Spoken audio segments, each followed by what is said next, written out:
Eric Dawson is the co-founder, the president of Peace First. That's an organization that works on the issue of youth violence by preparing people like us, people like you, to be peacemakers. And he is going to issue your next challenge. Eric Dawson, please welcome him. All right.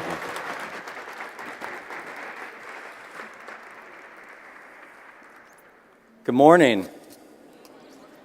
That was a sad start. Let's try that again. Good morning. That was better. Good morning. That was perfect. How are folks doing? Good? Scale of 1 to 5. 1, you'd like to be home asleep. 5, you're ready to roll. Where are folks? 6. Rule breaker, I like that. 10. It's not even on the scale. So my name is Eric, and it's a privilege to be here to offer you a challenge. And I want to start with a story, right? Because when we think about violence, when we think about violence in our country, in our communities, in our homes, in our schools, we get lots of images. And there's a story, and it's a story about a grandfather and his grandson. Maybe some of you have heard this before. And the grandfather's upset.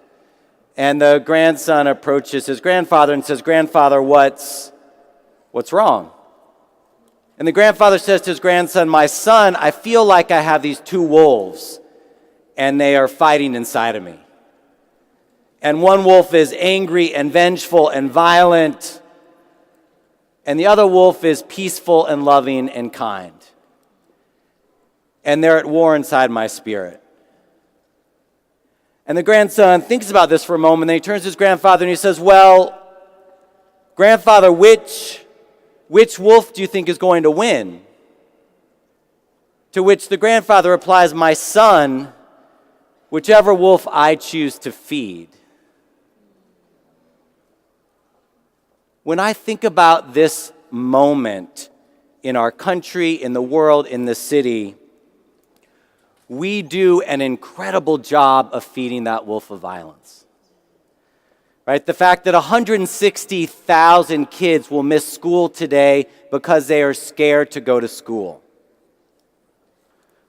When I was starting my work in Boston 20 years ago, 10% of 6-year-olds visiting Boston City Hospital's emergency room had seen someone shot, killed, or stabbed by the time they were 6 years old. By the time kids finish 6th grade, they've seen 100,000 acts of violence on television. Right? And that's just the violence that makes the news. Right? The headlines. We all know there are all sorts of quieter issues. Right? When we tell our little boys that they can't cry because they got to be a man. When we tell our young women that their values connected to who they're dating or what they're wearing.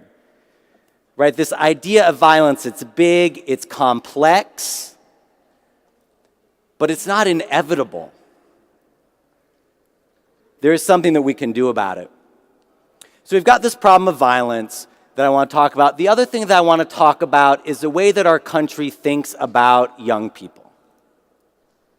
When we talk about young people, we tend to talk about you all in one of three ways, right? You're victims that we need to protect, right? Our job is to keep you safe. Or your problems, right? We lock young people up, right? The rules in our schools: don't talk in the hall. Don't do this, don't do that.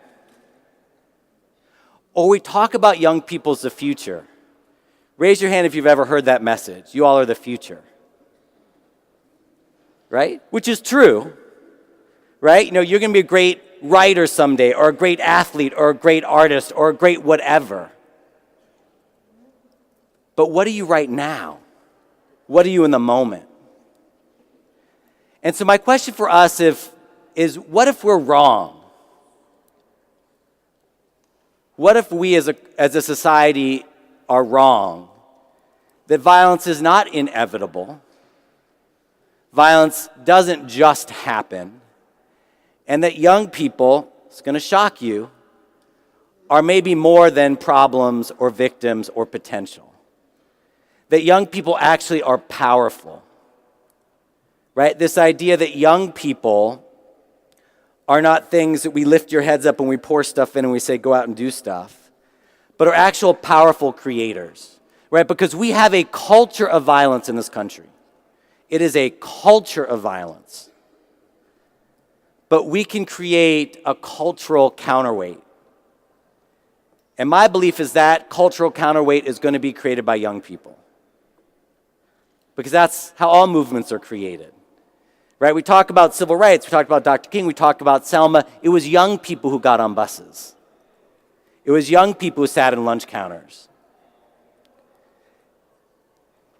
And so this is my challenge to you. Can you all see that? I challenge you to unleash peace to counter the culture of violence present in all of our communities, to work with unlikely allies to identify a place of common hurt and disconnection and design a project that addresses it with creativity, with humor, and courage. Y'all hear that? I'm going to break that down just a little bit. So I'm actually not interested in preventing violence. I want to create something.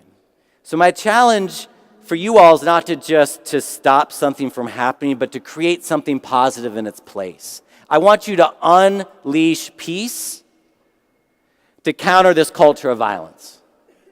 Do something, create something, build something. Don't just stop something from happening.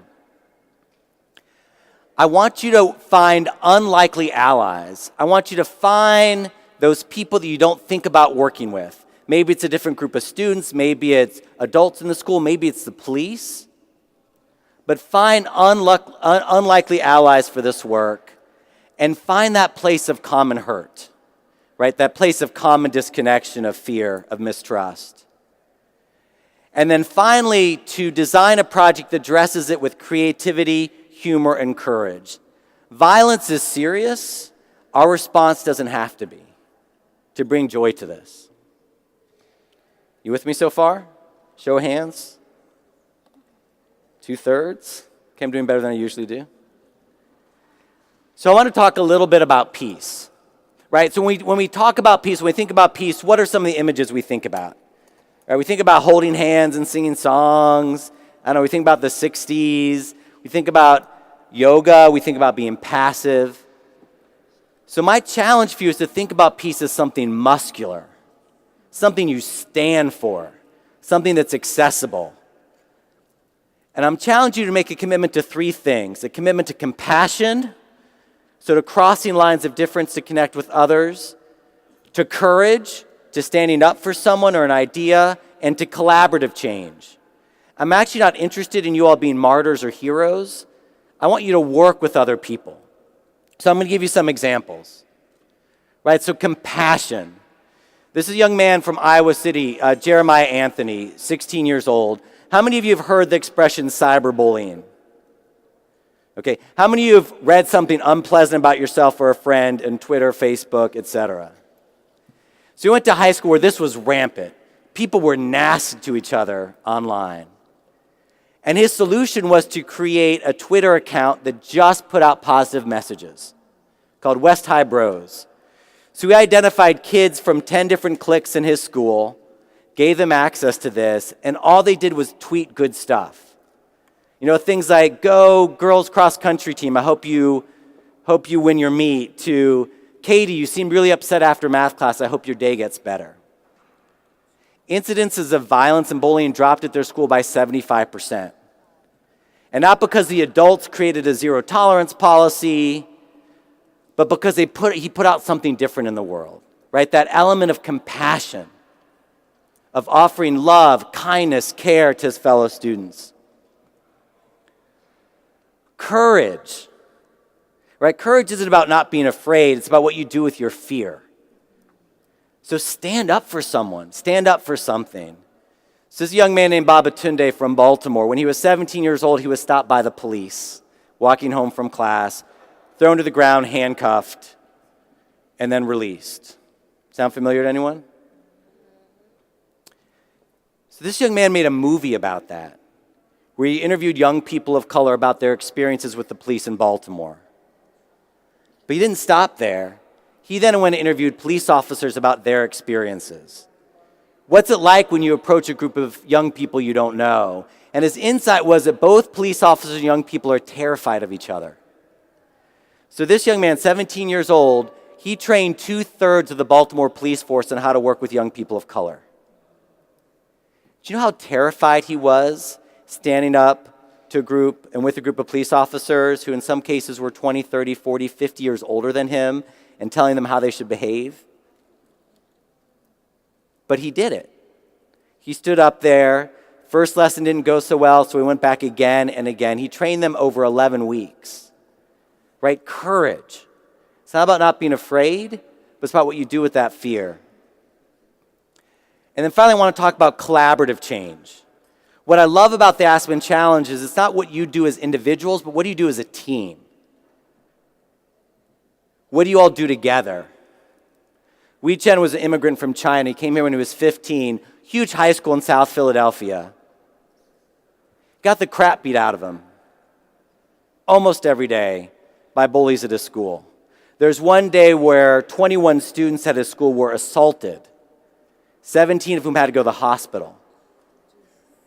His insight was these kids who are beating me up every day are actually victims as much as I am of a culture of violence. Because the adults in the school knew what was going on and were laughing along with it. They were condoning that kind of behavior. So this young man led an 8-day boycott of his high school. First it was just the Chinese students, then it was the Pan-Asian students, then it was a multiracial group of students who said, we're not going to participate in a system that does not see us as human.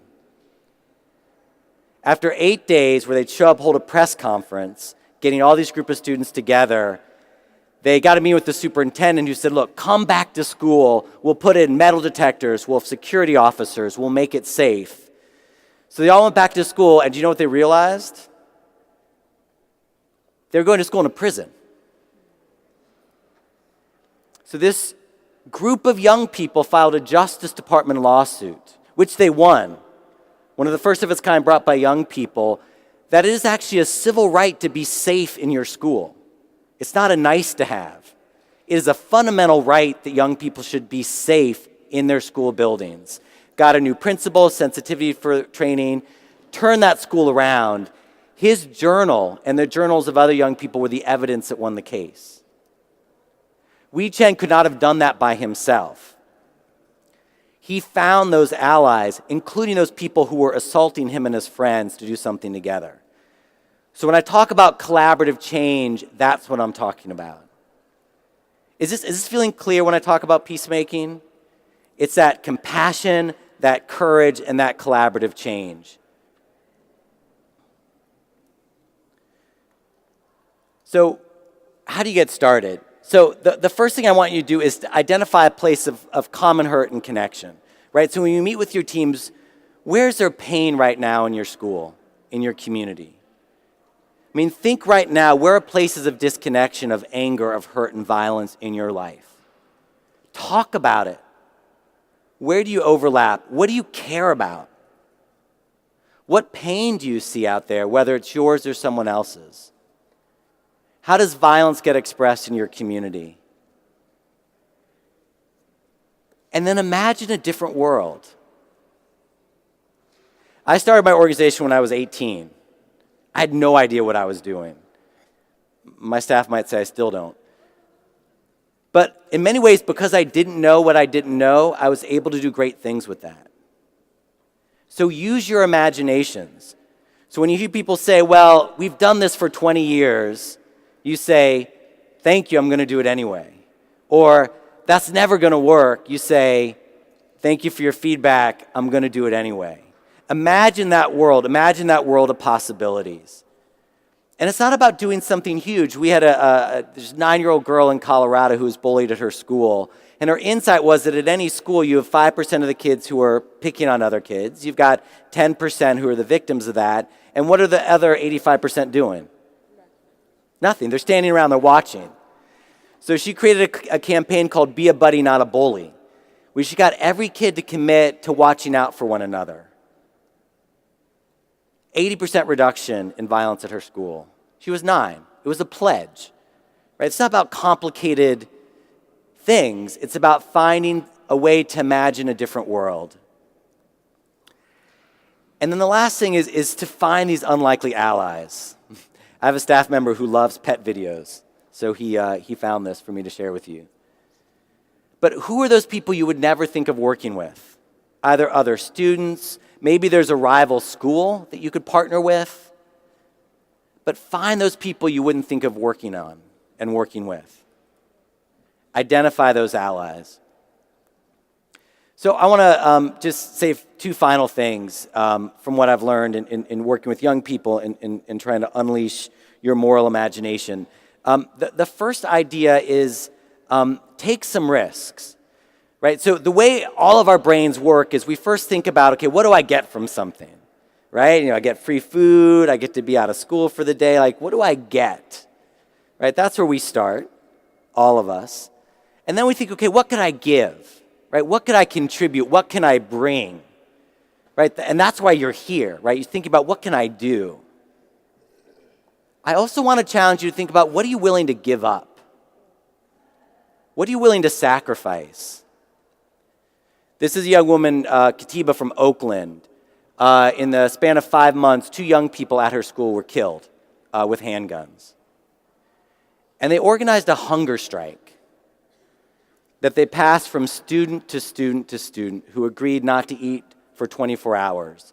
And they'd wear a black armband to demonstrate the sacrifice that they were making until kids stopped dying in their community. Right? It wasn't just what they were going to do, but what were they willing to give up, to sacrifice, to not do. And so as you think about your peacemaking work, what risks are you willing to take? So we'll be back here again in March, and I'm really excited to see what your projects are. I want to say one last thing as you go into this work, whether you choose my challenge or other challenges, is that this stuff is messy. Right? You'll sit here, you'll come up with great ideas, and then what you end up with looks different. And I think about the story of the first time I baked a chocolate cake. Anyone here like to bake? I am a horrible baker. For the same reason I was horrible at chemistry. Like you have to get the ingredients in the right way. I was just never able to do it. But I wanted to make this beautiful triple layer chocolate cake. You know, the kind with the ooey gooey chocolate frosting. And so I was 8 years old, so I mixed all the ingredients together. I put them in the 3 different size pans. I put them in the oven. I waited for it to come out. Ding, timer went off. I took them out. I put the big cake at the bottom, then the next size, and the next size, and I put the ooey gooey frosting all over it. And I remember vividly, because they had this beautiful color picture in the cookbook, and I remember stepping back and looking at that picture, and then looking at my cake, which looks slightly different than the picture, right? Because what I didn't realize is that when you cook 3 different size cakes, you need to cook them for different amounts of time. So the bottom layer was basically raw batter, and the top layer was this charred rock, so it kind of, top layer sunk into the bottom layer, sort of like the Titanic kind of going down. And I didn't realize that before you frost a cake, you need to let the cake cool. So all of the frosting sort of melted down to the bottom into this ooey gooey mess of chocolate, sugar, and butter. And I remember looking at that book and looking at the picture. But I will say this, that was and is the best chocolate cake I've ever eaten in my life. Because I made it. And so as you embrace this challenge, remember that social change work is messy. Right? What you start off with is not what you're going to end up with. You're going to go in different paths. But it is the process of working together as a community where peacemaking happens. Right? All social change, big, small, happens through relationships. It happens through the connections that you make through this work. So this is my challenge to you, is to replace our culture of violence with peace, finding those unlikely allies, using creativity, humor, those 3 C's of compassion, courage, and collaborative change. And I want to invite you, this is my contact information, email me, reach out to me or my staff if we can be helpful. I wanted to bring examples of other peacemaking projects to inspire you. Do something different. Find your own passion. But I want to connect you to what other young people around this country are doing, because you all are part of a movement about what's going to change this country and replace this culture of violence with a culture of peace. So thank you. I want to give a chance for questions that you have about this challenge, about this work, about things that are on your mind. I've been promised that you all would grill me with deep, thoughtful questions or opinions that are thinly disguised as questions. Yeah. Well, hold on just a second. We're going to bring a mic over. Oh, you got one. Here, I was going to lend you mine. Why? Sorry about that. Why should you find unlikely allies? First of all, tell me your name. Deja Bandy. Deja, that's great. Why do you think? Um, See, now no one's going to ask a question. Why does it matter? I guess to look for support from other places than your family and stuff. That's great. There is so much that divides us right now as people. There's so much that divides us. Mistrust, fear, and the only way we're going to bridge that is by finding common ground. So our messages are much more powerful when we bring forward a coalition of people who may not normally work together, right? It's a powerful image to say, we may not normally do stuff, we're not necessarily friends, but we're coming together about this because it is so important. And we learn things from people who are different from us. We get challenged by people who are different from us. Other questions? I'm watching you. I see people pointing at people. I don't know if that means they have a question. Okay.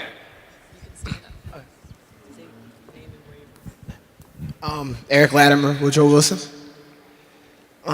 What if conflict and violence was in the nature of the human being? How would then you go about to change the very nature of a human being in that sense? So it's a great question. So first of all, conflict isn't good or bad, right? It's a natural part of human relations. It's what we do with those emotions, right? Anger is not good or bad. I'm oftentimes a really angry person. It is what do we do with that anger? We are hardwired for empathy. We're hardwired for caring and compassion. We're hardwired for aggression, right? There's a lot of things that we bring forth. We get to make choices about what we do with those feelings. We get to make choices about what we do with those reactions. So I often think about smoking as an example, and this will be a generational thing. I'm 40. But when I was growing up, everybody smoked, right? Role models on television smoked. My doctor, my pediatrician smoked. Can you imagine that? There was a smoking lounge for students at my high school. We have made a generational shift about how we think about smoking. Same thing with gay marriage, right? We make shifts in how we understand the world and our values behind that. Violence is no different, right? We can make choices as communities that it is actually not acceptable that young people get shot and killed by handguns in this city. What happens is we decide that that's normal. One of my young people was shot and killed walking home from the subway in the wrong place at the wrong time, shot point blank in the head by some kids who thought he was someone else. And I remember going to his funeral, and then after the funeral going to the gravesite, and my friend who was leading them to the gravesite was walking over the gravesite, and the students started walking the other direction. And she went over them and said, actually, we need to go this way. And they said, no, Miss Bradley, we want to pay respect to our other friends first.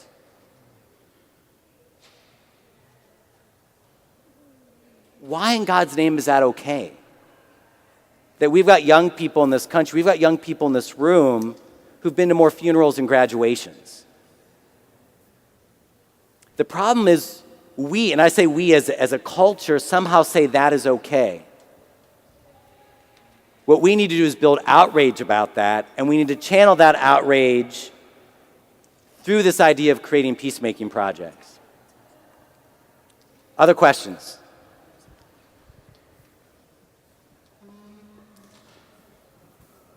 My name is Paris Kennedy. Thank you. So earlier you were talking about how you got, the boy, he had got help for the teachers' sensitivity training and for other students too. Would you think peer mediation would help? Like just talking to classmates and like having them talk to each other about a situation that happened maybe earlier in the month or the week and just having them talk it out. You think that would help? I think it's a great idea. There are two things I love about peer mediation. One is that it gives power to young people. And I think any time that you all can feel powerful, that you've got agency and control is a good thing. And the second thing that it does is it forces, encourages, helps young people to connect. The Hawaiians have this native form of mediation called ho'oponopono. I don't expect you to remember that. But basically it means to make right. Because when something happens in a community, it's not just about sending someone to jail or suspending someone. There's been a spiritual rift that takes place. And that gets healed through relationships. And so the Ho'oponopono model is really interesting because everyone sits together. And you usually think about mediators as these impartial judges who say, okay, you talk for 5 minutes, use I statements. Okay, now you talk for 5 minutes, use I statements. The Haku, who's the mediator in that situation, will be like, you're lying because I saw what you did to your cousin last week. Because it's not about being right or wrong, it's about how do we heal. So peer mediation that's based on this idea of reconciliation, of restorative justice, of healing, I think is really powerful. Because you all have friends that you've had issues with, right? And how do you fix those relationships? Saying I'm sorry helps. Baking a chocolate cake can help. So anything that helps young people repair those relationships, I think, is a real powerful form of peacemaking. We have time for a couple more questions. What else? Yes?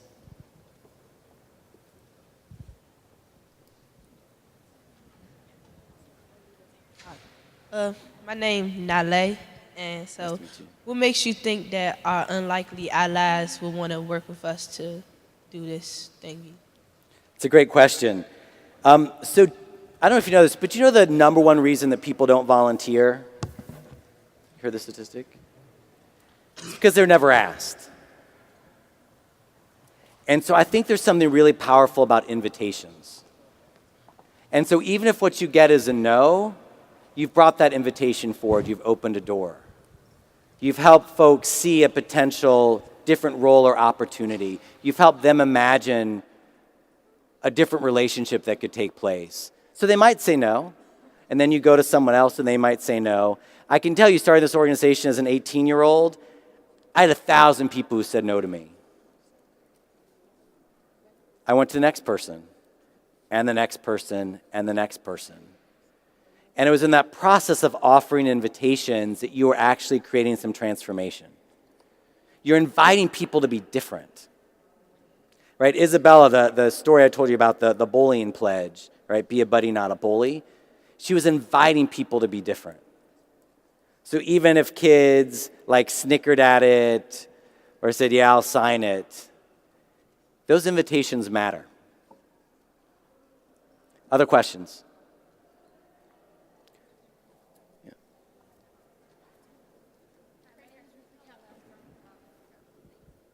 My name is Ruth, and I'm from Columbia Heights Educational Campus. My question is, on one of your steps on building our project, you said, imagine a different world. What was the world that you imagined? Like, what was it like, and how did you bring it into existence? It's a great question. In many ways, I was kind of an angry kid. And what drove me crazy was, and I apologize to educators, adults in this room with this particular statement. I felt patronized a lot. Like, oh, you're so cute, or that's so great, or you're so articulate, or, like, whatever. And so I remember thinking, like, what would it look like if young people ran the world? Like, what would that look like? What would we do differently? So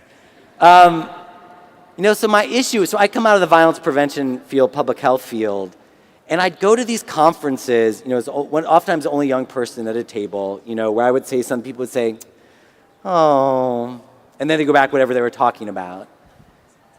And all the language was negative, right? It was all about how do we stop and control young people. There was an advertisement for a parenting video in one of the programs. You get programs to go to conferences. And it was called Help I Have a Teenager. What? Like, my oldest daughter's about to be a teenager. I help raise my godkids who are teenagers. And it's like, oh, you have a 15-year-old daughter. I'm so sorry. Like, really, what's that about? Like, yeah, she's a pain in my butt sometimes. And she's fun, and she's creative, and she's wonderful. So I got excited about imagining a different culture, right? A different way of thinking and engaging with young people, and moving away from this violence prevention, lock people up, squashing things, and wanting to create something positive. Because we don't have enough of that. We don't have enough of those stories. My time's up. I'm going to share 2 last statistics that I hope will scare you into doing peacemaking work.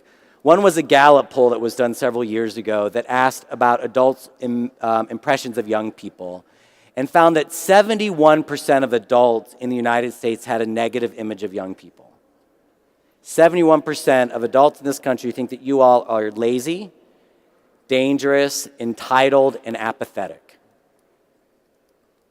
How's that for a holiday present?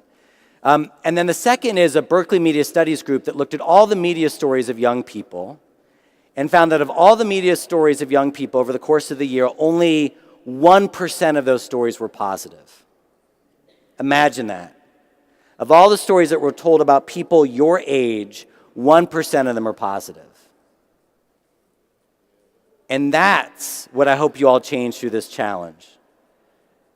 That's what I hope you do when you claim this title of being a peacemaker, right? Be muscular with it. Be funny with it. Be generous with it. Be compassionate with it. But above all, be bold with it. Thank you. All right. Eric.